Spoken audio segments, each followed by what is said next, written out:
Si vous souhaitez obtenir une feuille, soit en langue française, soit en langue anglaise, ou dans deux langues d'une manière générale, sachez que vous pouvez le faire en préparant bien votre tableau. Donc par exemple, ici vous le voyez, j'ai un tableau avec diverses informations et les en-têtes de colonnes et les en-têtes de lignes sont vides. Cependant, j'ai préparé ces en-têtes en français juste au-dessus pour les en-têtes de colonnes. Donc vous le voyez, il s'agit de vente de légumes avec des dates de livraison.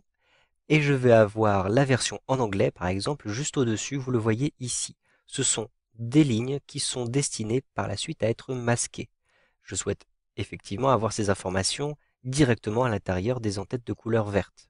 De même pour les en-têtes de lignes, je vais avoir en face les différents types de légumes en français et en anglais. Et je souhaite utiliser la bonne version en fonction du langage qui sera choisi à l'intérieur de mon tableau. Ces colonnes, ici en gris, sont destinées à être masquées.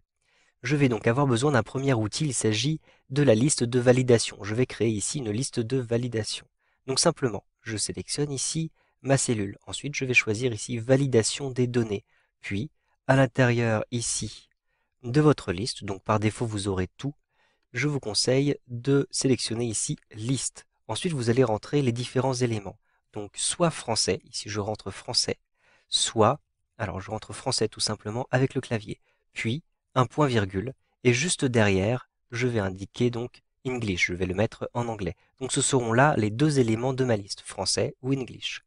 Une fois que vous avez fait cela, cliquez simplement sur OK et vous pouvez tout de suite sélectionner la langue que vous souhaitez utiliser, français, English. Je vais sélectionner pour l'instant français.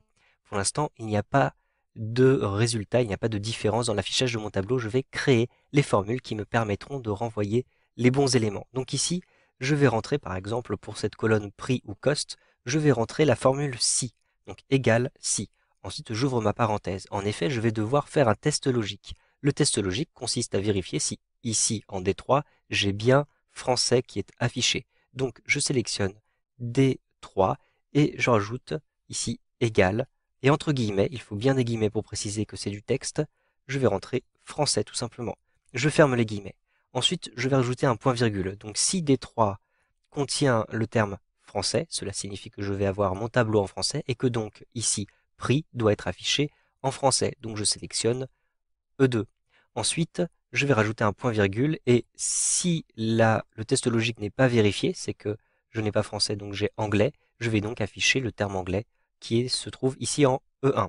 Maintenant, je ferme ma parenthèse et j'appuie sur la touche Entrée. Vous voyez que effectivement, je vais avoir prix qui apparaît en français. Je souhaite maintenant automatiser cette formule à l'intérieur de mon tableau.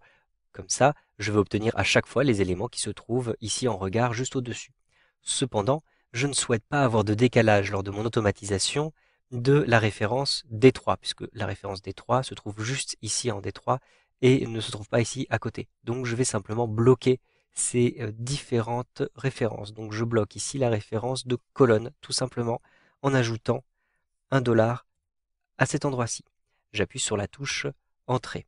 Maintenant, je vais automatiser cette formule-ci à l'intérieur de mon tableau jusqu'en I4. Je relâche le bouton de la souris. J'ai donc, vous le voyez, à chaque fois, l'élément qui se trouve au-dessus et qui est sélectionné, puisque le langage sélectionné ici est français.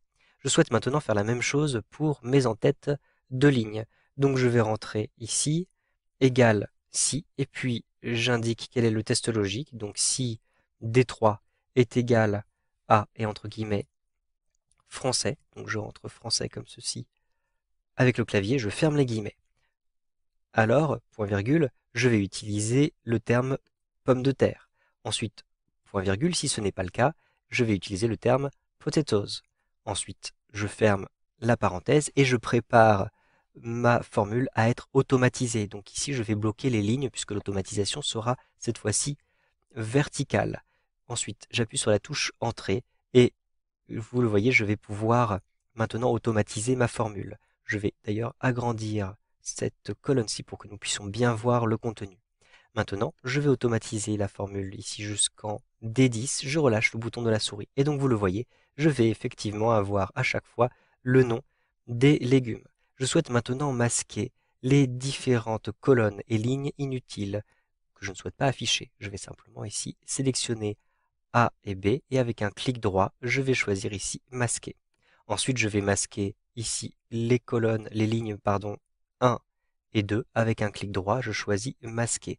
Donc je vais pouvoir utiliser le contenu de ces éléments, mais ils seront masqués, ils ne seront pas affichés.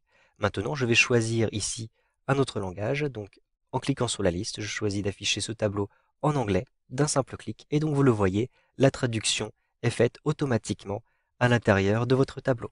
Vous savez donc maintenant comment proposer une feuille dans 2 langues avec Excel 2013.